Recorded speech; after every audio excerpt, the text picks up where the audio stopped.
Hey, young people.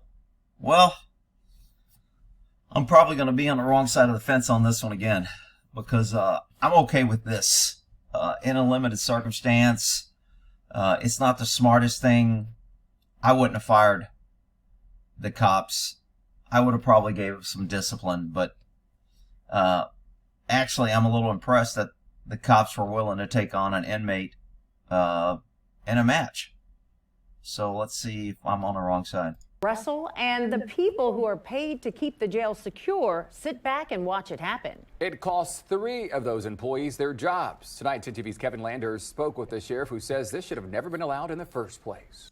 Okay, I agree. You probably shouldn't allow this, but I don't think you ought to lose your job over it. I mean, the guy that's fighting this guy is probably one of the few meat eaters left on the department that knows which bathroom to use and isn't confused about what a man and a woman is. The sheriff calls what happens inside his jail an embarrassment. He says video captures jailers wrestling with inmates. The Fairfield County Jail is supposed to house and feed inmates, some of whom are convicted of felony crimes. As this video from July 21st is about to show, 3 inmates and 3 jailers decided to turn the floor into a pseudo fight club. 2 of the inmates refused to talk about the incident. One basically informed the investigator that it was purely consensual between the 2 of them. They agreed to do this and it was fun. And 2 men doing man stuff. Yes, one's in charge, one's government, one's in custody. Could this get out of hand if you let it? Is it hard to control? Look, there's all kind of bad things that can come from this. And I don't mind disciplining people, but for 3 people to lose their jobs, I mean, there's plenty of times I call for cops that should be fired, but in this case, I don't think anybody should have been fired. You can beat me up in the comments, but okay. Quite honestly, he was a bit braggadocious over the fact that he won his match. The sheriff says the incident is coming to light now because the case against the last jailer wasn't resolved. Wrestling on a hard concrete floor? Man, you get banged up and bruised in elbows and head. I mean, hell, even wrestling on mats, you get banged up. So the fact that these guys are rolling around a concrete floor, there's a deputy here watching, and the person who's in charge of watching the video is watching. You know, look, the safety Sally's going to go, what happens if an officer walked in and he didn't know? And what happens if it gets out of hand and he pulls a knife and shanks it? Or what happens if the 3 cops decide to...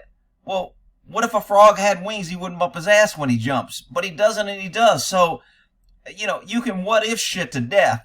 In this case, I'm not firing anybody if I'm the sheriff.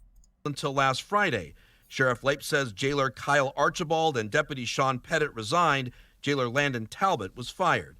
So you've got inmates wrestling with jail staff. Isn't that an assault? Well, if you watch the video at the end of it, they shake hands and hug. So I don't know. I'm not familiar with too many assaults that ended in that. Okay, so the sheriff's an idiot. Doesn't matter if somebody shakes hands or not. An assault and battery is an assault and battery. You know, you can charge them both with mutual combats. If 2 people decide to fight and they want to shake hands afterwards, this sheriff thinks there's no assault? Really? So if I stab you and you shake my hand afterwards, there's really no stabbing? The sheriff's an idiot. Fashion. The sheriff says no one was injured. This thing could have gone wrong 100 different ways. And the other way is these cons will hold shit against you. They will use it later to say, hey, you owe me, or hey, I'm going to whip your ass again, or I'm not saying this is good or great. I'm just saying I wouldn't have fired anybody. Sheriff Lape says as far as he knows, this only happened once. Is the sheriff's office... Well, that proves he's an idiot too. People rarely get caught on the first time, but okay. Is truly embarrassed by this incident. The sheriff says the person in charge of watching the jail surveillance cameras was suspended for 10 days without pay. Sheriff Lape says it's unclear if the 3 inmates involved in the wrestling matches were offered anything in return. That's another problem is, hey, if you do this, are they doing this for extra time out? Are they doing it for extra food? Are they being manipulated by government and power? I mean, again, people are going to come here and go, man, I can't believe you're okay with this. I'm not okay with it. I just wouldn't have fired anybody.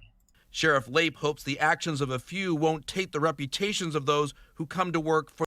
Actually, one part of me is kind of okay with it because I'm thinking this cop is working on his fighting skills. He's seeing how well he can handle it, and he's learning. So he's actually getting good actual training experience.